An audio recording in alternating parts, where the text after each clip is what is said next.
Yeah, it makes sense to have a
just after dinner,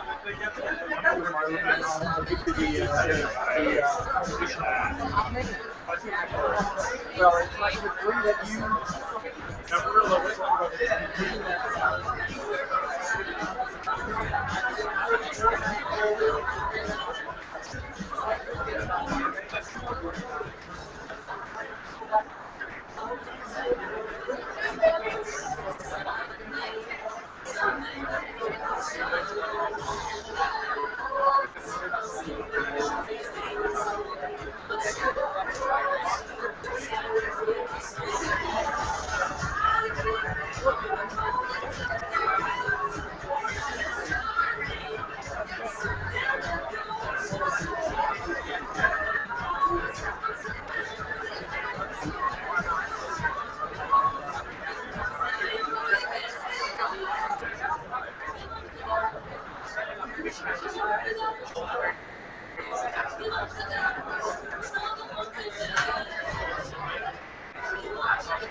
Oh, there we go, ladies and gentlemen. A little piece of Nanjing right here in Sydney.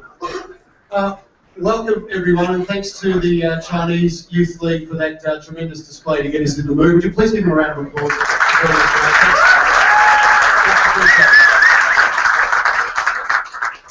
Welcome, everyone, to our official athlete farewell and flag bearer announcement for the 2014 Australian Youth Olympic Team. I think that deserves a round of applause to start with.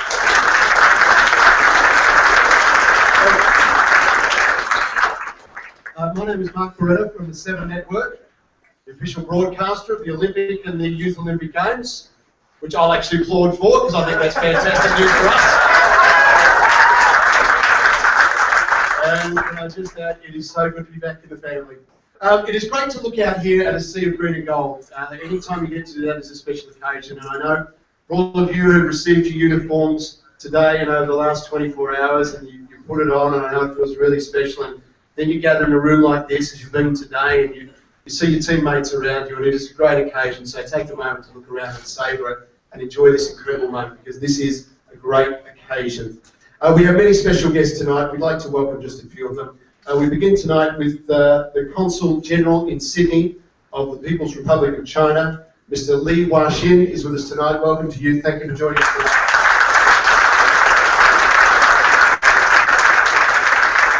I want to say a big thank you to all the team partners who make this possible. Thanks for your support, and a very special welcome to a great group of people, and I just think these people are outstanding. But to the families of the athletes and their friends who join us tonight, take a bow, because you have done a superb job getting the athletes here to this point. So well done. Well done. Now I'm going to welcome to stage our official party, representing the AOC and the Australian government, and I'll get them all up and then I'll ask you to give them a big round of applause at the end if you can. But firstly, the Vice President of the Australian Olympic Committee, Helen Brownlee, OAM. Helen, welcome to you. To Olympic champion and chef de mission of the 2014 Australian Youth Olympic Team. Could you be in better hands than this wonderful lady, ladies and gentlemen, Susie O'Neill, OAM. Representing the government tonight, joining us is the federal member for Swan, Steve Irons, MP. Steve, thank you for joining us. And finally, this man, how could you have any Australian Olympic function without this man in the engine room? Please welcome Olympic champion coach and team motivator extraordinaire, the wonderful Laurie Lawrence. He's joining us.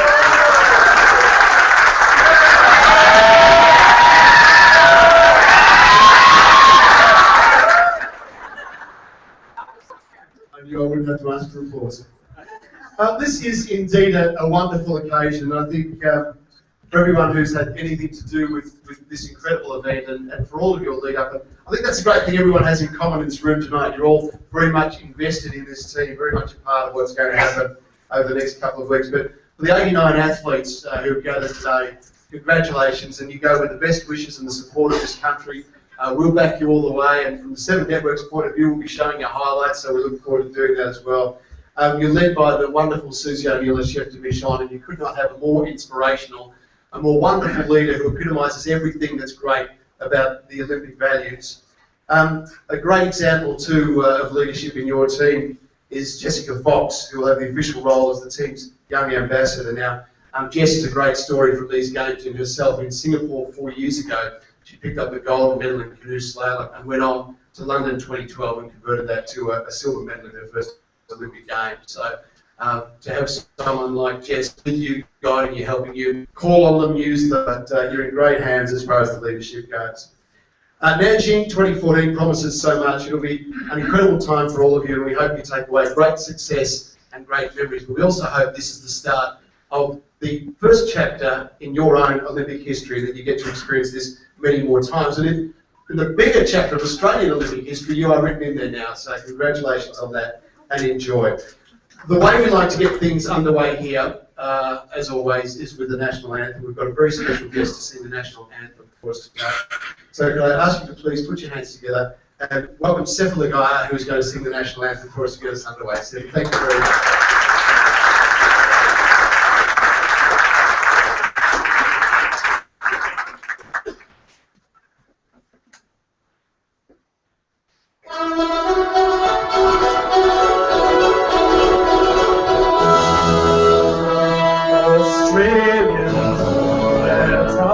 Rejoice, for we are young and free.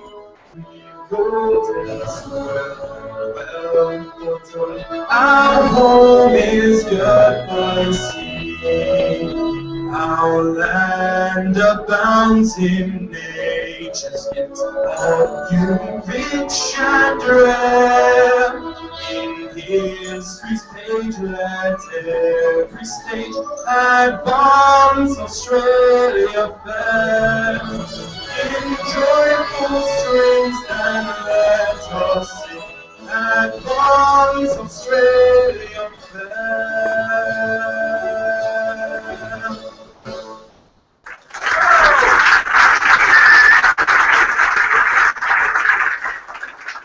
Sefa, thank you very much. Much appreciated. And Sefa comes to us from Fort Street High and also representing the New South Wales Department of Education and Communities Arts Unit. So thanks very much, Sefa. Much appreciated. To kick us off tonight, I'd like to introduce Helen Brownlee back up to the stage, OAM Vice President of the Australian Olympic Committee. Would you please make Helen welcome?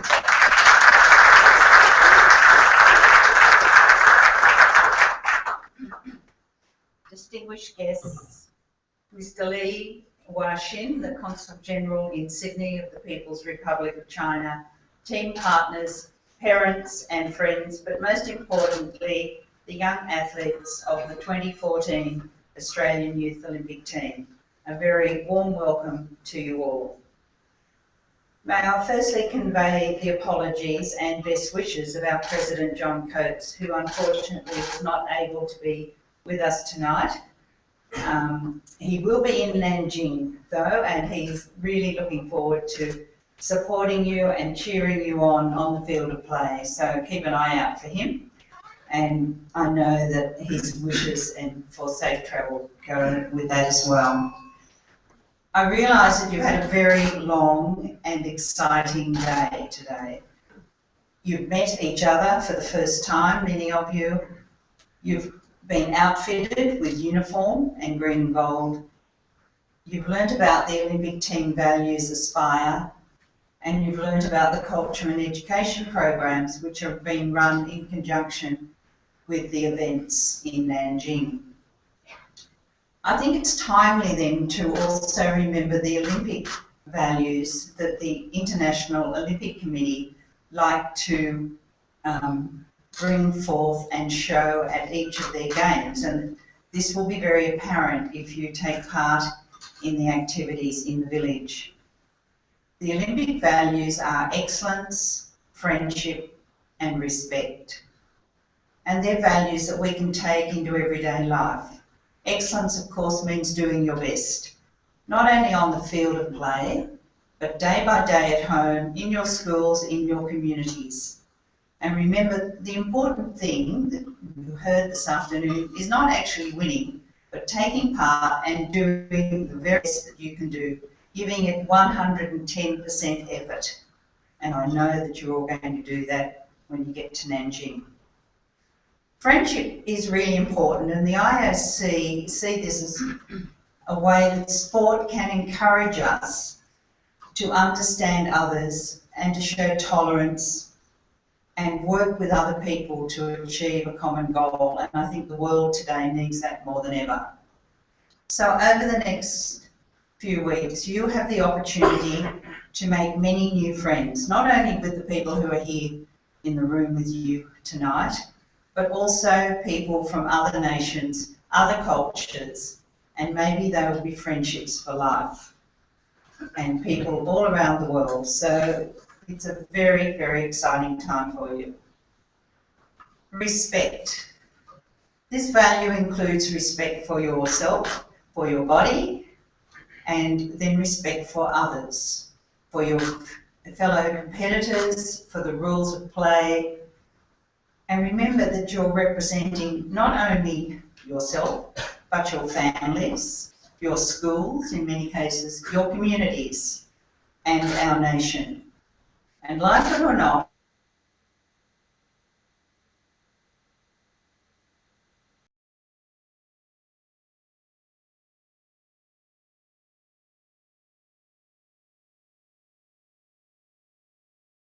times.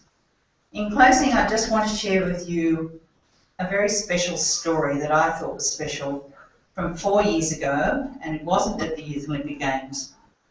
You might recall that in May 2010, Sydney welcomed home 16-year-old Jessica Watson after she had sailed solo entirely by herself right around the world in 7 months.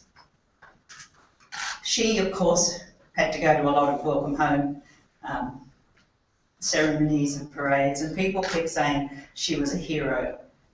And in responding to the welcome home speeches, her message was quite a simple one. She said, and I want you just to think about these words because they resonated with me and I hope they resonate with you.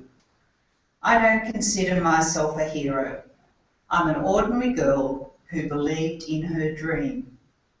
You don't have to be someone special to achieve something amazing. You just have to have a dream, believe in it, and work hard. Anything really is possible if you want it. You've just got to put the effort in. To me, that was a pure inspirational comment from a very young girl. And my message to you echoes Jessica's words. Believe in your dreams, work hard, and really anything is possible. You might or might not consider yourselves to be ordinary young men and women who have a dream. But I think the challenge for each of you is to maintain your focus, believe in yourself, and be the best that you can be. And remember those 3 words, excellence, friendship, and respect. And you too can achieve amazing things in Nanjing. Congratulations to each one of you on your selection in the team. We are very proud of you and we look forward to supporting you in Nanjing. Good luck.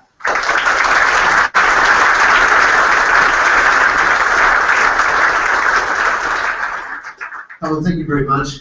In Nanjing, you will have a welcoming and enthusiastic host nation, the People's Republic of China. To say a few words on behalf of that host nation, please welcome the Consul General here in Sydney, Mr. Li Huixin.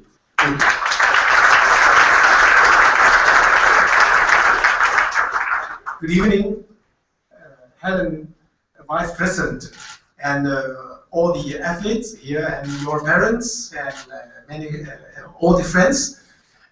We are so pleased, me and my wife and my colleague in the Consul General, Counselor of Culture, and also Council.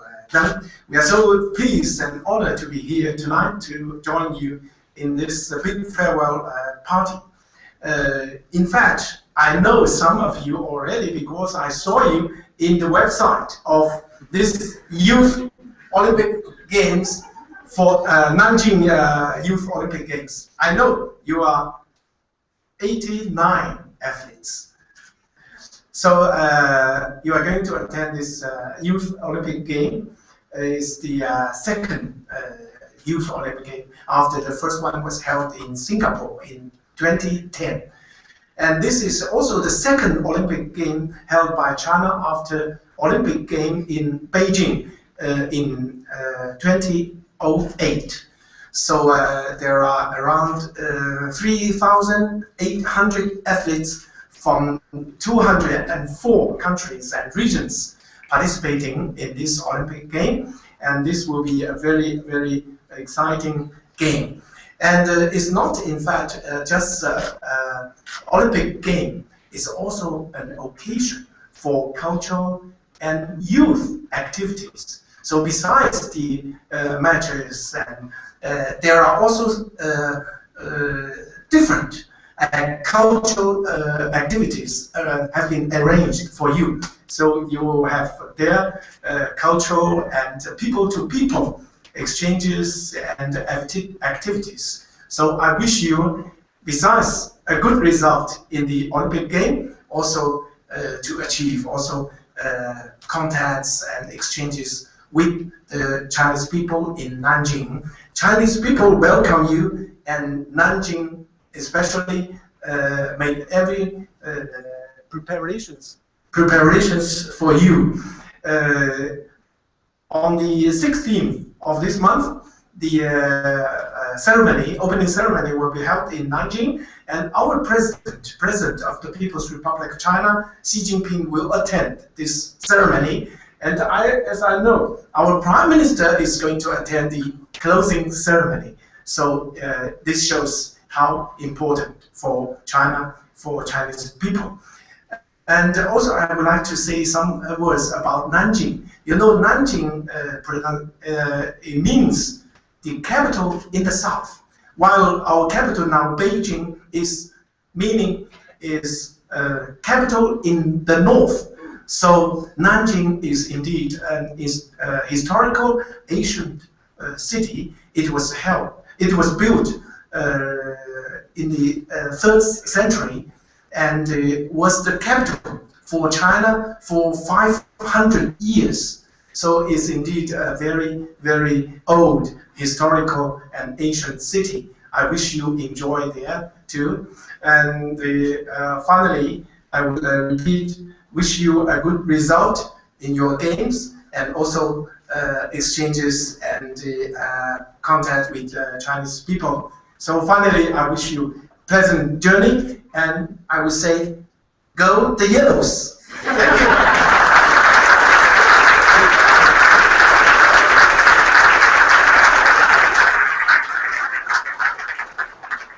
Mr. Li Yuxin, thank you very much. And we know that Nanjing is going to be a great host city.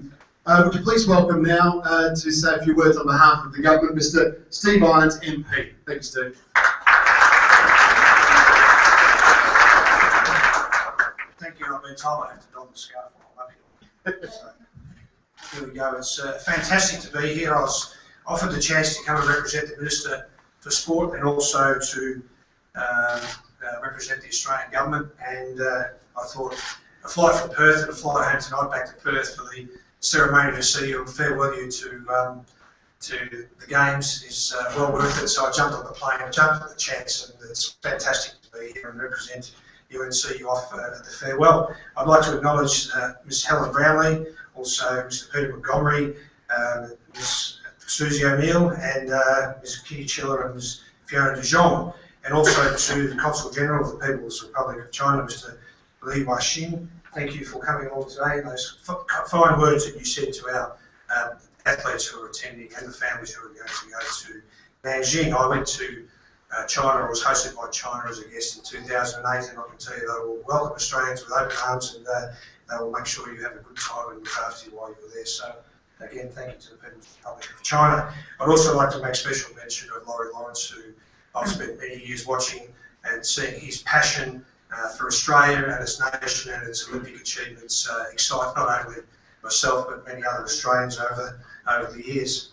The Minister has given me some words, so I better give those to you as well. So enough for what I was about to say, but on behalf of the Minister for Health and the Minister for Sport, Mr Peter Dutton, I'm pleased to have the opportunity to meet our 2000 Australian Youth Olympic team and provide the best wishes as you embark on your journey to Nanjing, China for the 2014 Youth Olympics Games.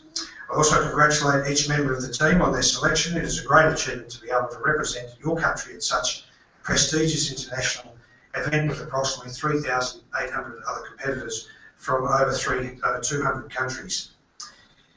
This has been a big year for international sporting competitions with the Winter Olympics, Commonwealth Games, and now the Summer Youth Olympic Games. These competitions provide an excellent opportunity to see our athletes compete on the international settings, and I've enjoyed watching the recent success of our Commonwealth Games athletes, as I'm sure you all have as well. In On a personal note, it's just great to see that all the families, and I think Mrs. Brownlee hit it on the head when she spoke about the fact that you're going not only to represent yourselves, but your families and your country. And I look back, I saw recently in the Parliament when the Japanese Prime Minister came over, Dawn Fraser sat up in the crowd and was cheered or acknowledged by the Parliament as well, and clapped by the Parliament. But I did think back to the time that only if she hadn't gone up that flagpole and taken that Japanese flag, how many more medals could she have won for Australia? So keep that in the back of your mind before you decide to climb a flagpole in China and steal their flag, please. The ambassador in Australia has said to me he doesn't want to see you unless you're on the stand getting medals for Australia. He doesn't want to have to come down to the Chinese constabulary and find you and get you out of trouble there. But I'm sure Susie O'Neill, the Chef de Mission, will make sure that that doesn't happen, and she will look after you very well. And sorry. Oh, exactly. Yeah, definitely. Yeah, that's great. Now, one of the things I said in my maiden speech as well when I first went into Parliament was I spoke about people who inspire me, and I think recently there was some great acknowledgements of an inspirational person when I was growing up for Australian athletes, and that was Peter Norman, who passed away in the last couple of years, but he still holds an Australian record for the 200 metres, which is over 40 years old. So he was an inspiration. People like, for me, it was personally Valerie Borzov, watching him win the Munich 100 and 200 metres. He was an inspiration. And also Raylene Boyle, the Australian athlete who was a tremendous representative of Australia at 3 Olympics and should have won an Olympic gold medal, but unfortunately she was not able to. But you will become inspirations for Australians in the future. Your efforts and what you do and what you achieve will be part of your legacy, I guess, to younger Australians. So we wish you all the best as an Australian government. We wish you the best from the Minister for Sport as well. And we know that you will be great ambassadors for Australia and great ambassadors for yourselves and your families. So we wish you all the best and all the success in Nanjing in the 2014 Youth Olympics. Thank you.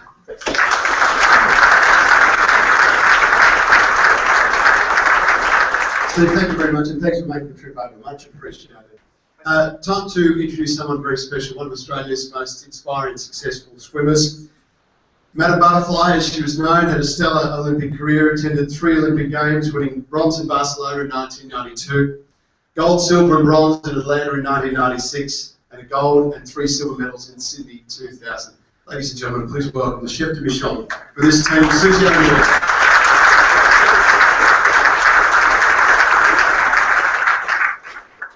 Distinguished guests, family and friends and fellow team members. In 1989, as a 15-year-old, I made my first Australian team as an athlete, destination China. I think it's quite ironic that 25 years later, I've made my first Australian team as an official destination China. My first trip as a 15-year-old doesn't actually seem very long ago, but now as a mother myself, I can now realise why my mum was so emotional and anxious when her little girl was going overseas. So if there's any parents in the room who are feeling like that at the moment, all I can say is don't worry, they're going to be well looked after. As Chef de Mission, one of the main values I want to promote on this team is excellence, both on and off the field of play. Off the field of play, it's you get to wear the Australian tracksuit, and with that comes a level of responsibility. So make sure that you're well-mannered, considerate of others, and good team players. On the field of play, excellence to me means getting 100% right to the end of the competition, no matter what place you're coming. And I'd like to use an example of one of our great Olympians, Steve Monaghetti, to illustrate this. So Steve Monaghetti was a marathon runner for Australia. He competed at 4 Olympic Games, and he came in the top 10 at 3 of those Olympic Games. At his second Olympic Games in 1992, he was favoured to win a medal. But when the marathon started, it was quite obvious that he was struggling and not running very well. But he kept on going. A lot of other marathon runners in his position would have pulled out, but he didn't. He kept on going, and he was really, really struggling. He ended up coming 48th. When he finished, the reporters said to him, "Steve, why did you just pull out?" And Steve replied, "Australia didn't send me to the Olympics to start the marathon. they sent me to the Olympics to finish the marathon. And that's the type of attitude that I want from this team. Remember, never give up and keep fighting to the end. Now it's my great pleasure to announce who will represent our team as the flag bearer in the opening ceremony. One of the reasons I chose this athlete is her sport, rugby sevens, is new to the Olympic program. In fact, at the Youth Olympic Games, this is the first time we'll be played at an Olympic forum. This person was youngest rep at the 2013 Rugby World Cup, and her team won gold at the Australian Youth Festival in 2013. She already has strong leadership skills, being co-captain for this team in Nanjing, and I'm sure she will lead our whole Australian team with great pride. The flag bearer for the Australian Olympic team is Tiana Penatani.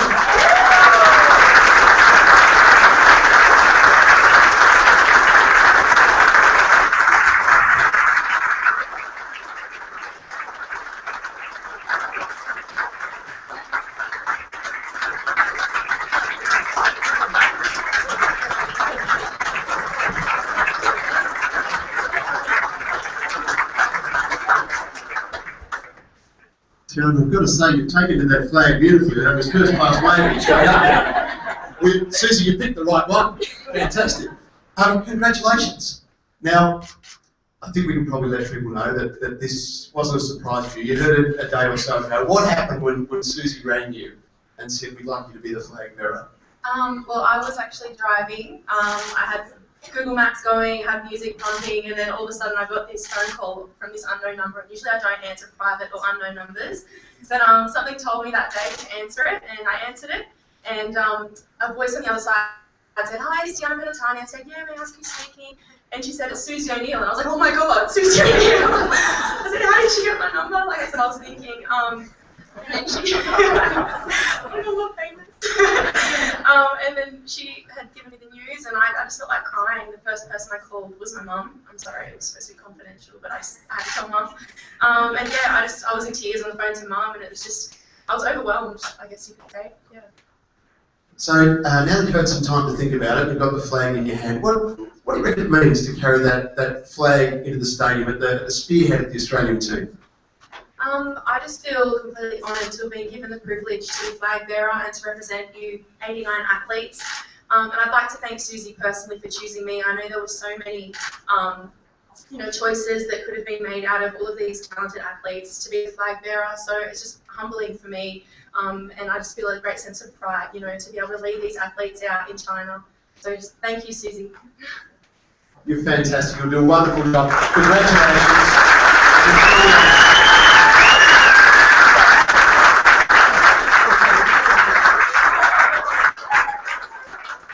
I mean, it's your flag now. You can take it with you. Getting your luggage tomorrow, so good luck. Well, I know you've been standing around for a little while, so have a little stretch and wiggle if you want to, because we're about to bring up someone very special to end our night tonight. I think you know who this is going to be. He has been a fixture of Australia's Olympic teams. There is no one like him, and Steve alluded to it a little bit earlier on. For 4 decades, this man has been a part of Australia's Olympic fabric. He's been a motivator, an entertainer, and also a very successful Olympic coach. Australians just admire him. We love him, what he does for our athletes. The number of careers that he's inspired and helped over the years has been fantastic. Before I invite Laurie Lawrence up on the stage, just have a look at the video screen, and let's just have a look at what Laurie Lawrence does for an Olympic team. Take a look at this.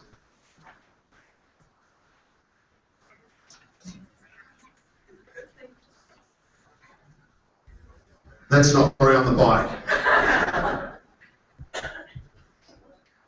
That's Laurie.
Duncan Armstrong sets a world record.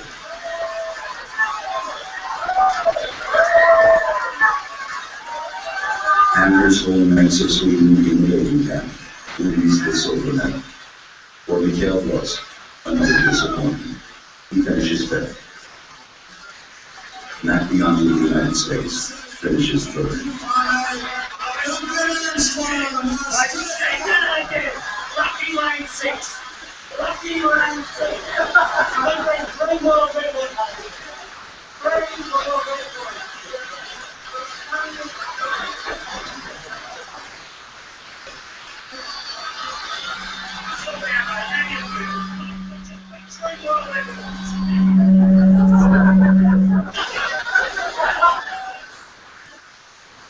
For Matt Biondi, he will go on to swim in 6 more events and earn a total of 5 gold, 1 silver, and 1 bronze medal. Mikael Gross will go on to win the 200-meter butterfly and a bronze in the 4x200-meter freestyle relay. What do you think we're coming for? Silver? Stop the silver, we come for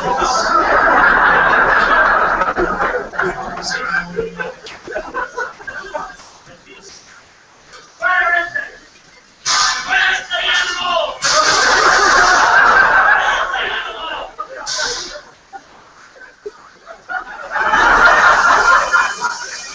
15 minutes later, the victory platform ceremony takes place. Coach Laurie Lawrence has still not greeted the Olympic champion.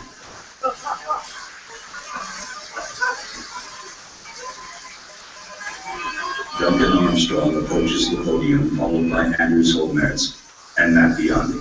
The gold medalist, Olympic champion, representing Australia, Duncan Armstrong.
Susie, any athlete that gives their coach the forks on the dice, I want you to send home immediately. Team, welcome, sit down. Sit. Sit on the floor, you don't have kids. Sit. Any kids? Stand up, stand up, stand up, stand up. Stand up, stand up. Stand up, stand up. Stand up, everyone stand up. Stand up. No, I meant sit. I meant sit. Everyone sit, I'm serious. Sit, everyone sit. I want to tell you something. Parents don't have to sit, but the kids sit. Do you know what? When I said sit, I hear, oh. I'll tell you something about life. Alex McKinnon would kill to be able to stand up and sit down. He's been paralysed from a tackle. He would kill for his life to be able to stand up and sit down. First thing we have to do as athletes is be thankful for all the great things we've got in life. You people there are a very special bunch of people. You are the future athletes of this nation. You with the green and gold gear on. The future. And you, the chef de mission, is someone who's inspired millions of kids around this country. Don't lose sight of the fact of what you've done for these people. But you are the future. You are the future. And I thought to myself, I'm an Olympic nut. I love it. Ever since I was a snotty-nosed kid in Townsville, where my dad had the Trebrook pool, and all the Olympic swimmers came and trained there. And one night, before they went to the 1956 Olympics, that was the first one I can remember, in Melbourne, I stood on our balcony, which overlooked the pool. It was about that night. I was a kid that just put his head up. And I watched in the afternoon as they dropped the curly bells, the football stands, over the fence. And the other side already had the seats, and that became a coliseum where I watched 13 world records in one night. And then later on, there was no colour TV. I listened to the crackly radio as they won medal after medal in Melbourne, as the swimmers won medal after medal. It was just fantastic for me, and that's where I was brought up. I wanted to be part of the Olympic Games. And in 1984, I went as a coach. And I've been to every Olympic game since. 8 Olympic Games on the trot. And you young people are at the threshold of where you're going to go. Many of you will represent Australia at the Olympic Games. You will look after Aspire, but some of you won't make it. Some of you won't. But sport is about life, and it's about enjoying the journey, and it's about doing what Susie said. When I stopped coaching, I thought I won't get to Sydney Olympics. It's home Olympics, I won't get there, I've stopped coaching, I'm just doing a water safety program for kids now. And the great Herb Elliott rang me, who's never been beaten in the 1500. Can you imagine never being beaten in the 1500? And his time on the track, the old Cinders track in Rome, 1960, would have won every Olympic gold medal in the ensuing 40-odd years, except 2. His time would have won. And he lived by that philosophy that Susie was talking about doing the best you can, about enjoying the journey.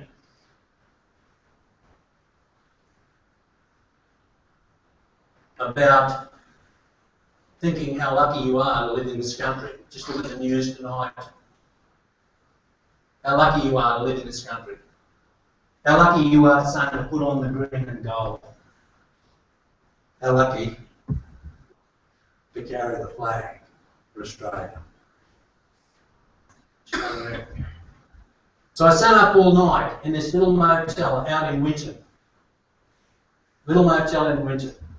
Because my dad was a shearer's cook in the early days, and had a pub in Winton, and I wanted to go back and see, and I was there when Samaranch announced.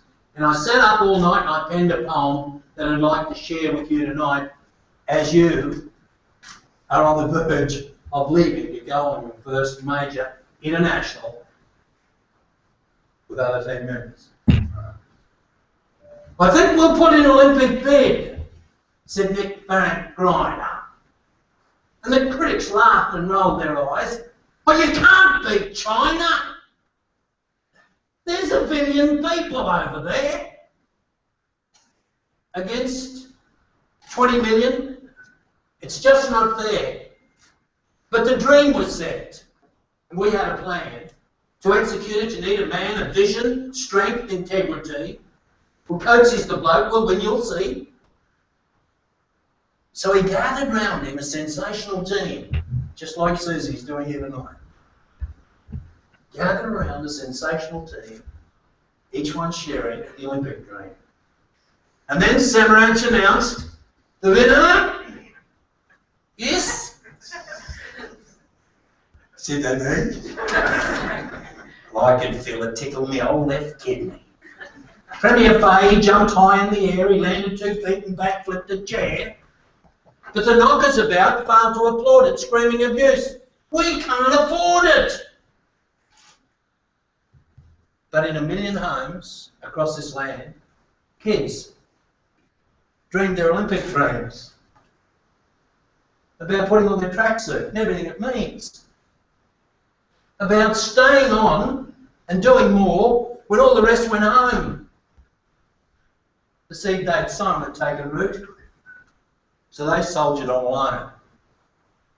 Because it takes a special kind of kid with a ton of guts and heart to find that little extra bit that's needed from the start, to find a dream and chase it, letting nothing bar your way, knowing you'll be the one they'll stand and cheer one day. And the Olympics call the chosen few to come and cross the line when all those years of blood and sweat finally say it's time. And a precious few make that walk to face the acid test, because thousands try to represent, but we only take the best. Love your haircut, son. Oh my God. We only take the best. You kids out there, get down to work, train hard, push the pedal. The greatest thrill you'll ever have is to win an Olympic medal. And this is the start of it for you kids. To get over there to Nanjing and the capital of the South and get yourself a medal. And if you can't get yourself a medal, do your country proud by living up to those Olympic ideals. As Susie has said, you want excellence, but we want you to make friends. Friends here for life, that you will be able to, because nowadays, with this thing, he's doing it now, look at this dude, he's on it. Martha, isn't it? It's lovely. Martha, she's nice. Love you, see you when you get back. Martha.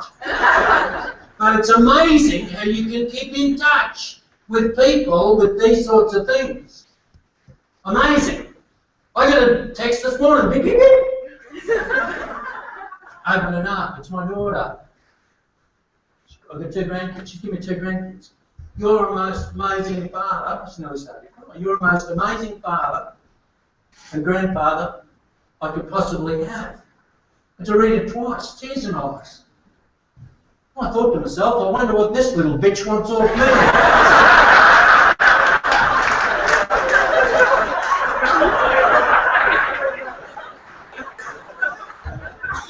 But the thing is, with these things, you can stay in touch. You will meet people who will come to cheer you, who will sit down in the dining hall, amazing dining hall.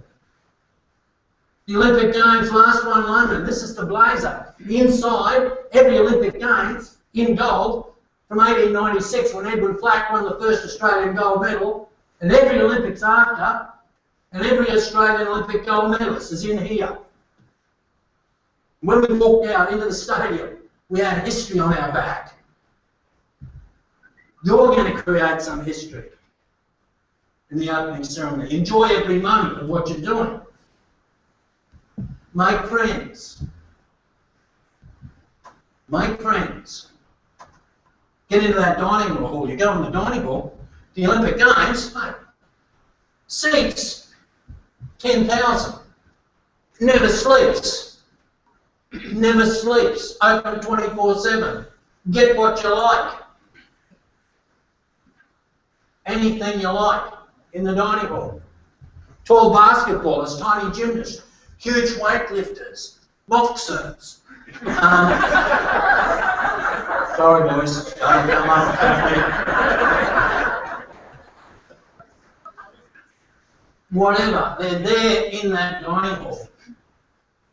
And I can remember going over in the dining hall the night that Anamias got rolled in the keirin. She got beaten in the keirin.